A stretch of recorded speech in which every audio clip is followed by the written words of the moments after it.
Wayang kan bayangan, karakter, nah, menunjukkan karakter manusia, menganalogikan kehidupan manusia. Dari tokoh-tokoh dari wayang itu menunjukkan karakter-karakter. Biasanya karakter kiri itu orang timur, kiri itu cenderung sesuatu yang buruk.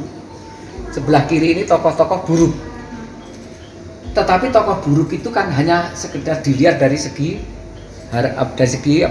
wujud yang kelihatan. Tapi juga ada yang kelihatan wujudnya itu buruk, tapi hatinya bagus.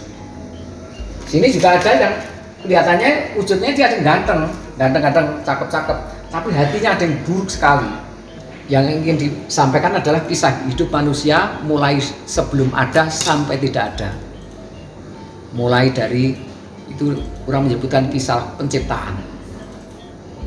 Dari belum ada sampai tidak ada kembali. Nah, apakah wayang ini bisa dipakai sebagai sarana untuk berkatekese? Saya kira bisa. Karena isinya juga kebijakan. Orang bilang tontonan dan tuntunan. Tontonan untuk dilihat hiburan, tapi tuntunan itu diharapkan wayang itu bisa menjadi bahan pembelajaran.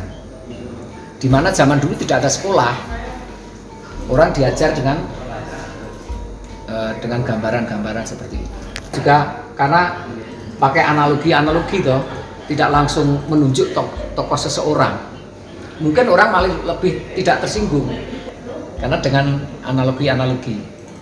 Wayang itu memang harus pakai bahasa Jawa lalu? Oh tidak, aslinya kan bukan bahasa Jawa, malah cerita dari India. Cerita dari India toh, Mahabharata dan Ramayana itu dua. Tidak harus bahasa Jawa, ya kebetulan dominasi itu di Jawa, kan Jawa Tengah kan sentral, namanya center. Jawa Tengah menjadi sentral. Tapi sebenarnya misalnya di Cirebon, wayang golek, wayang dan wayang itu memang ada tingkat-tingkatannya. Kenapa Romo menyukai wayang, lalu sejak kapan? Ya, karena kebetulan saya itu orang Jawa ya, orang Jawa dari kecil dulu kesenian yang ada yang ini, yang paling populer zaman dulu. Namanya adat istiadat orang asli, orang lokal mendarah daging karena sejak kecil, ajaran sejak kecil. Nah, wayang itu kan identik dengan budaya Jawa. Ya. Lalu bagaimana dalam orang-orang selain Jawa juga bisa menikmati wayang? Apa yang harus dilakukan misalnya? Yang harus dilakukan sudah ada beberapa terobosan main wayang dengan berbagai macam bahasa. Mula-mula diterjemahkan dalam bahasa diterjemahan. Tapi lama-lama mungkin ya kedepannya tetap ada bahasa campuran ya, karena bahasa juga dari biasa. Bagaimana orang memakai bahasa yang sudah mati, yang dulu sudah zaman dulu.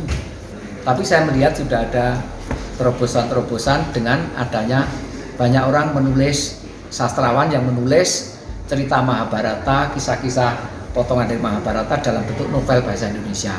Salah satu contoh yang saya kenal misalnya Ardian Kresna. Bukunya banyak dan bahasanya bagus-bagus bahasa Indonesia. Maaf, saya ini bukan sastrawan ya. Aku juga tidak belajar secara khusus ya.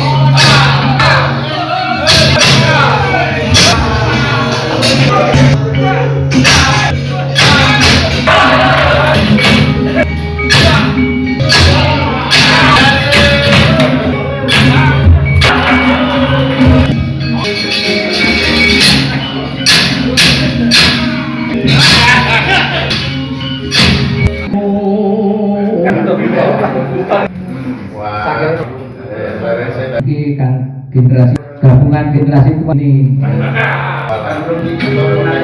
belum jadi.